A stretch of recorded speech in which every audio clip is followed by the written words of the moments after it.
കൃഷി മനസ്സിനൊരു സുഖത്തിന് വേണ്ടി ലാഭത്തിനുള്ള കൃഷിയല്ല.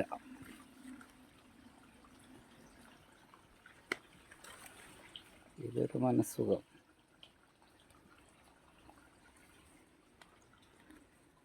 കുറച്ച് കവുങ്ങും തൈ, ജാതി, തെങ്ങ്, റംബൂട്ടാനൊക്കെ ഉണ്ട്. റംബൂട്ടാൻ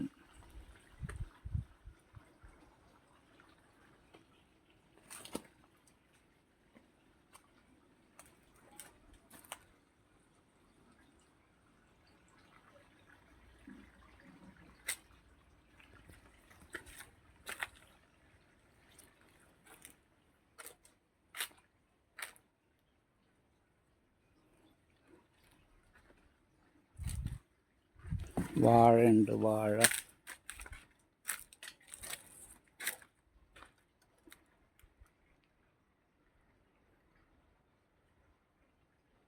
മരങ്ങളുണ്ടായിരുന്നു, മരങ്ങളൊക്കെ മുറിച്ച് കാനലായിരുന്നു. അതുകൊണ്ട് ഇത് പറിച്ച് നട്ടതാണ്. അത് ഉണങ്ങി. 2 തൈ അവിടെ ഉഷാറായിട്ട് നിന്നായിരുന്നു. അത് പറിച്ച് ഇങ്ങോട്ട് നട്ടത് 2 തൈ ഉണങ്ങി. വെള്ളം കൊടുക്കുന്നുണ്ട്, ചിലപ്പോൾ പൊടിക്കും. കുരുമുളക് ഇട്ടുണ്ട്. ലാവിൻ്റെ മഴക്കാലത്ത് ഇടണം കുരുമുളക് വേനൽക്കാലത്തിട്ട് ഇതാ വെള്ളം നനയ്ക്കണം. പക്ഷെ അത് ഉണങ്ങിപ്പോയി. ആ പ്ലാവിൻ്റെ അടക്കിട്ടത് ഉണങ്ങിപ്പോയി. പറമ്പ് കളച്ച് 3 ദിവസം 10,000 രൂപയോളം ഇപ്പോൾ ഇതിനായി.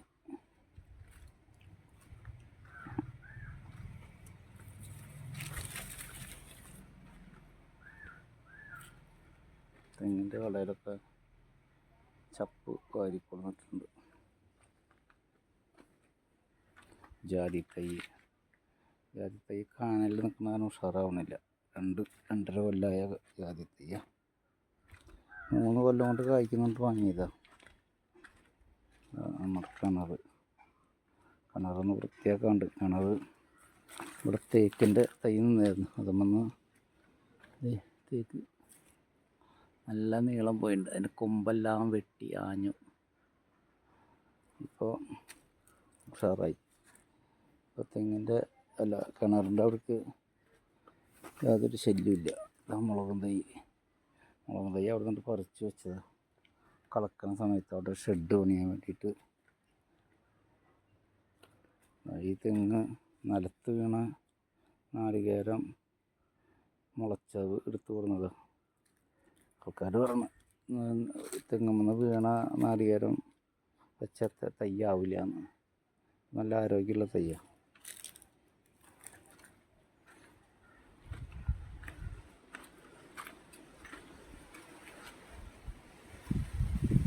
നല്ല അടിപൊളി കാറ്റും നല്ല ക്ലൈമറ്റാണ് ഇപ്പോൾ.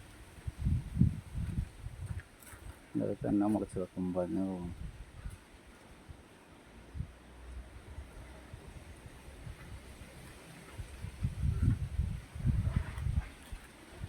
നല്ല മുളകും തൈ.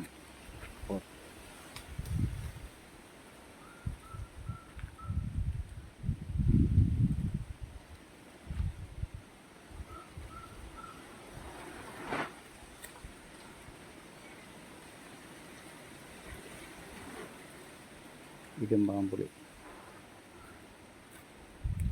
നല്ല ഇരുമ്പാമ്പുളി നന്നായി കായ്ച്ചു.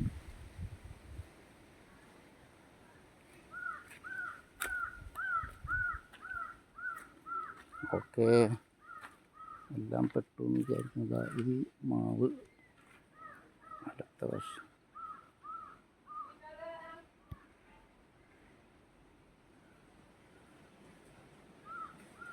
അടുത്ത വർഷം കായ്ക്കുമെന്ന് വിചാരിക്കാം.